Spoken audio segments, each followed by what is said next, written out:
Jane, hey, thanks for joining us on the Illinois channel. We wanted to catch up with you and talk a bit about the real estate market, which I hear these experts on TV, so-called experts, and apparently around the entire nation, we are having a shortage of supply for whatever reason.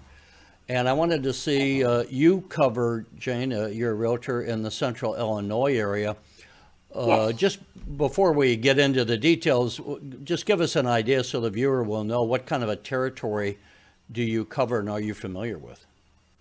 I do Central Illinois, so mostly Sangamon County, but we also hit some of the counties around Sangamon. So a little bit of Christian, a little bit of Macon, a So, little bit of so I know my McClellan. Chicago viewers probably have no clue where Sangamon County is, but the point is you're probably within about 30 miles of Springfield would be where you Yes, service that that is area. correct. That is correct. About 30 miles from the capital, So there's two all the things way go around. well, there's probably more than two things going on, but one of the major things going on, which has been going on for a while, is that we have extremely low interest rates, the lowest interest rates basically in our lifetime. Correct. As we sit here, the Federal Reserve is going to be speaking in a press conference in about 20 minutes. So we'll find out if they're going to be raising interest rates. Everyone would expect that to happen, not Yes. dramatically, and they may not raise them today. We'll find out shortly. But that over the next 3 to 5 years, I would expect, and I think most people would expect, that there would be an incremental increase in the interest rates. Let me ask right now for a benchmark, approximately what is a 30-year loan going for in general terms? And that changes every day. And it also, people see things online and they think that that's the interest rate. But there's a lot of things that play into that. For instance, like what kind of loan you're getting, what your credit score is. And we try to counsel clients that that's really important because that can up or lower your interest rate.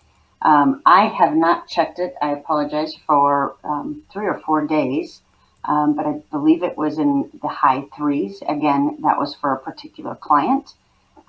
So, again, that varies a little bit, but they are still I mean, there's incredibly always going to low. be some variance, and as you say, on Yes, credit checks, but just in average, you would say right now it would be somewhere between maybe 3.5 to 4%. Is that a fair correct, area? It doesn't correct. have to be exact. hmm Yes, Which again, I mean, was is pretty historically cheap. super I low. think 5 to 8% is more over a 70-year period. The average.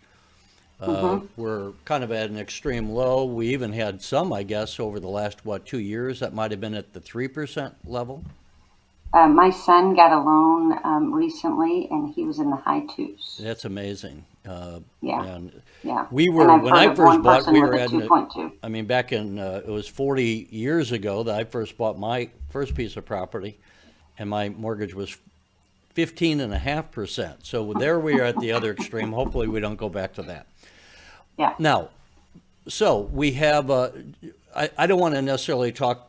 I mean, so much about individual buyers because that's going to vary dramatically. Maybe we can come back to that sure. a little bit, but overall, the other thing aside from interest rates that I'm hearing right now in the market is what's going on in terms of the availability. I hear that there is a shortage.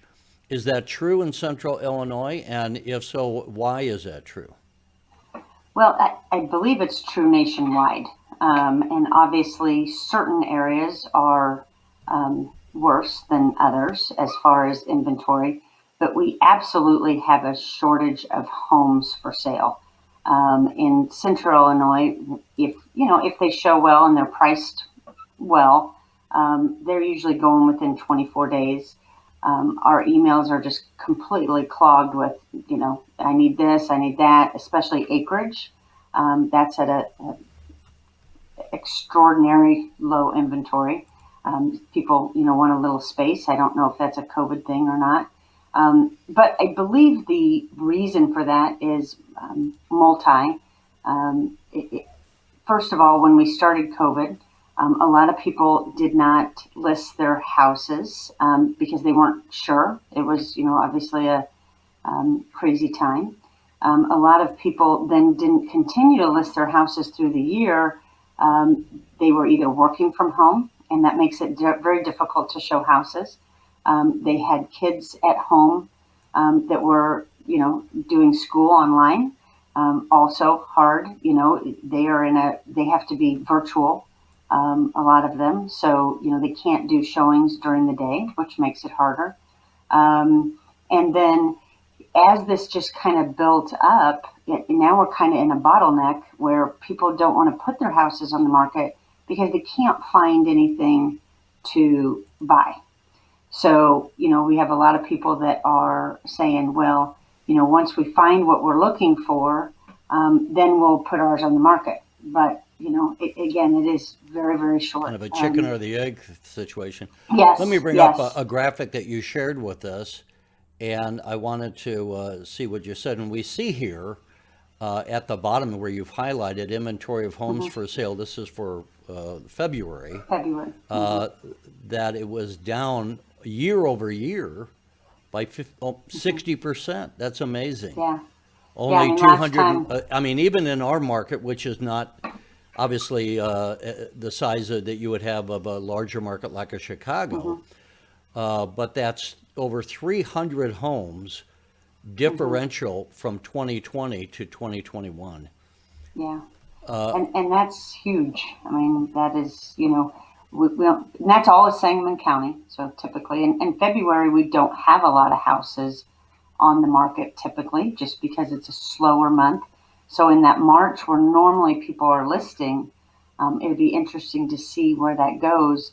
Because normally that inventory is, it might be 700. And, I don't think we've jumped up much in the listings. So I think you're going to see maybe a bigger percentage for March. Now, Jane, the thing as I look at this, what I'm also a little surprised at, it says the median home price and the average home price, that they're down. I would have thought that with a shortage on the market, the price would have gone up. What accounts for that being down? Well, and that's hard to tell. First of all, this is just February. So a lot of our homes, if they closed in February, they sold in December. So that is probably our lowest month because people are not listing because of the holidays. You may have just had houses that have been on the market for a while. There are things that actually stay on the market if they're not priced right and they don't show well or have too much to do. More of those get picked up. So that really, when you're looking at those numbers as far as prices and the median, you're actually looking at what sold in December. Where you're looking at listings, which is down 60%, that is actually looking at the month of February. So that's the only thing I can tell a little bit. I can tell you we're having multiple offers. We are having a lot of selling over asking price if they priced it, reasonably. So that was an aberration, you might say. What you're saying now, and I've heard this in other places, that people were paying over the asking price because there's such a shortage that if they have to move for whatever reason, maybe a job transfer or something, and they got their family, they're desperate to get into a home, and so they don't want to lose the sale, and they offer more than the asking price was. Yeah. Let's take a little advice for buyers and sellers. Let's take it one at a time. If you have a home and you're thinking about selling, what advice would you give to someone?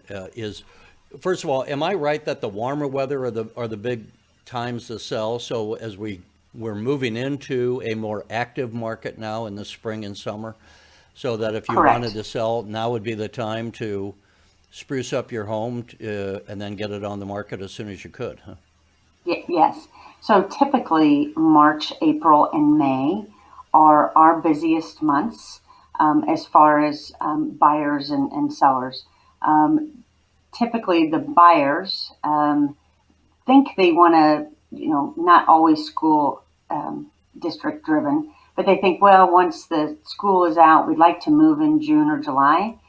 So they start thinking about that, but they start thinking about that in January or February. And as soon as that first warm break comes, maybe it's 3 or 4 days or maybe it's a week, those buyers start going crazy. They want to get out there. They've been cooped up in the house, especially now with COVID. They've been cooped up for a year. So they get out there, and once they get that, I call it the fever. They get the shopping fever. They really don't slow down. So most people that think they want to wait till June actually do not wait till June. But that kind of creates a little bit of craziness typically in early March because the sellers aren't quite out there yet. They're going to wait till the end of March, maybe April, but the buyers are out there. So I always tell people, get your house ready by January 1st, wait till the little weather breaks a little bit, and then list, because you have a shortage of inventory every year. But this year we have a whole year's worth of pent up, anger. If you're a seller, what Yes. should you be doing now? And like what kind of thing? Everyone has, maybe you got stains on the carpet, maybe you got Sure. marks on the wall. Mm-hmm. What improvements are worth making and what improvements are not worth making? Well, first of all, I would always consult a professional because they're going to know what the buyers are caring about right now. We see a lot of times where I go in and they've got everything ready and they've maybe painted with bad colors or colors that aren't appealable right now. Or, we see someone change their furnace to a whole new furnace, but it really wasn't at the end of its life. You're not getting that money back. So, call someone that does this for a living, ask them where you should put that money. We typically say, putting some lipstick, we call it, on the kitchen and the master bath and the curb appeal. And then outdoor entertainment is also very important to the buyers these days. So those are the four things that we say if you're going to put a little bit of money into things or update things, and you don't have to go crazy. Sometimes it's just putting new handles on the kitchen, on your kitchen cabinets. Maybe it's updating your countertops and painting something. But you want to spend that time and energy and money in the right place. And there are definitely people that, feel like they need to do certain things where I would say, I just feel like that's kind of not in your best interest at this point. The buyer, won't care about that as much. And you Should they spend your bother money elsewhere. painting? Because I've always wondered should they bother painting? And if they do paint, should they be using a neutral color? Because, if you make everything red or something, maybe that's off-putting. Yes. So we would always say stay neutral. The question is, do you go with the light grays these days? We got London Fog, which is very popular, which is kind of in between a gray and a tan. That's very popular. There's a couple, Revere Pewter, which is in between the gray and tan. It kind of looks tan in some lights and gray in another light. That way, if you're getting the buyers that, still want the gray, it goes with the gray furniture. And if you still want if someone wants something that, has the tan hues, then you still have a little bit of that too. So we're kind of in between that gray going out, but still, in. Painting, I would say with everything, people they cannot visualize. Most of our buyers cannot visualize. Some of them are not handy anymore. So they don't want to or can't paint or can't fathom painting the countertop or painting the cabinets or changing out a vanity. And or they're super busy. I mean, they're running around to 22 soccer games and 14 football games, and they're working, double, both of them are working from home or traveling. So with that in mind, you're saying do paint? I am saying it depends on what color you currently have. I'm saying, like if you've got, orange and you got 4 different colors, then maybe you do paint. I had someone the other day that's got, a really nice creamy yellow. It was in great condition. I would say don't paint in that regard. Right. So And really to what extent should depends you, on the I guess house. you want to have things mechanically working, but in this market where there's a shortage of homes. And the other thing is, you have certain markets, maybe a California, maybe a Florida, where you have appreciation. You might have a lot of money in the homes. It pays. But we don't, in Central Illinois, we don't get the appreciation that you get in some of these other areas. So Correct. I guess mechanically you want the home, but in this shortage of homes, as we saw before, maybe it just doesn't. I mean, some of these things you might just say, sell as is, and maybe this is the opportunity when there's a shortage of homes on the market to sell your home as is, where you don't have to do perhaps as much improvements as you would have done in years past. Is that a fair Correct. statement? I mean, Correct. Yeah. We meet with all our sellers and guide them, as to we walk through the house and send things that maybe they're worried about. I would say don't worry about it. The buyers are not going to care. The buyers will do this on their own. And then there's certain little things that, you will get your money back times three. I know wallpaper's coming back, but still people don't, a lot of times people don't like it, especially the dated wallpaper. So if your house is full of wallpaper, that might be something that we would recommend you take down because everyone hates taking wallpaper down. yeah. And it should be outlawed, I think. But it is coming back a little bit, but not all the way through your house. So again, that's just something that we advise, with each individual house. And there are usually things that, we would tell you to do, freshen up your landscaping. Again, curb appeal is really important. But a lot of times what we do is we recommend you pre-inspect the house. That way everyone knows what condition it's in. We may fix one or two things on that pre-inspection because it's maybe electrical or plumbing leaks or something like that you didn't know about. Those are the two things that, tend to scare people. And then we would say, here's the rest of the report.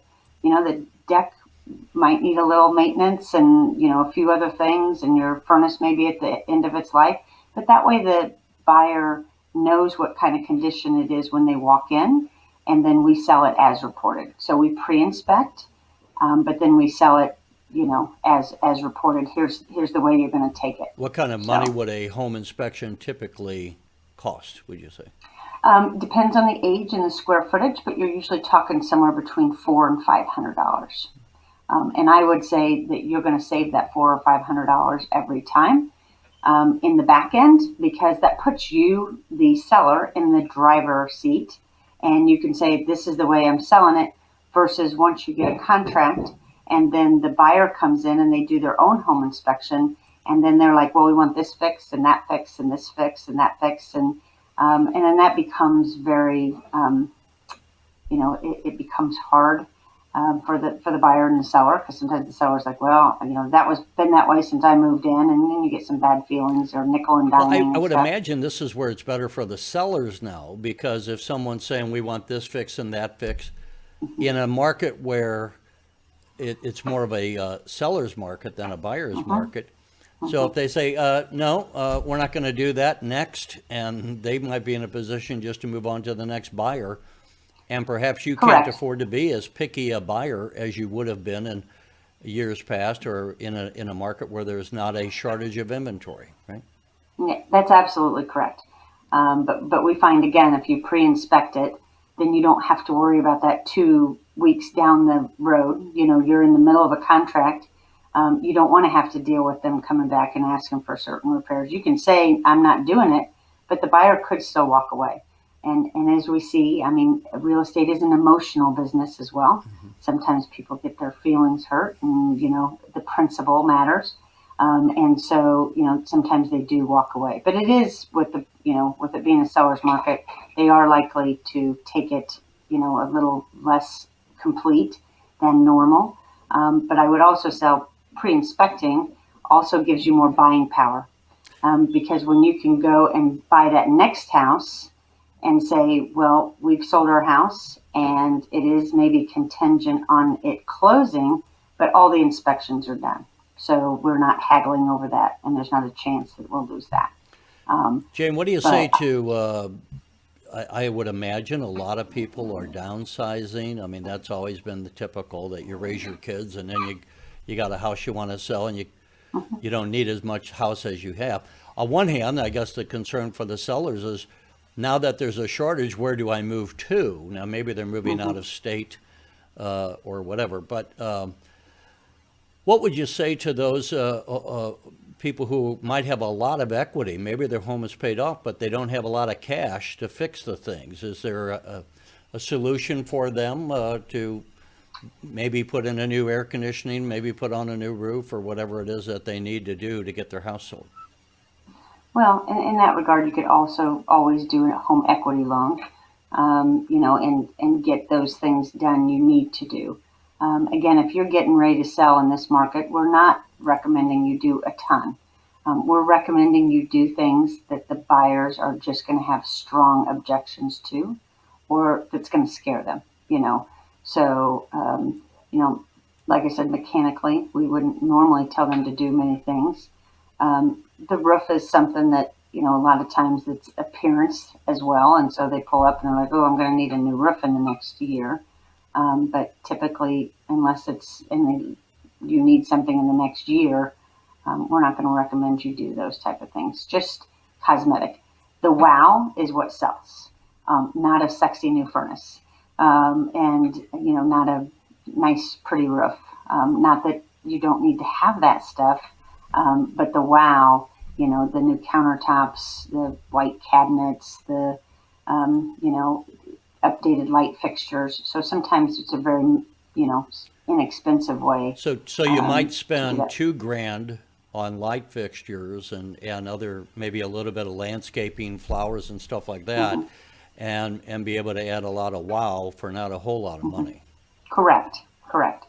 Yeah. And sometimes you can do that on your own, and sometimes, people aren't as handy, Right. and they need to hire it.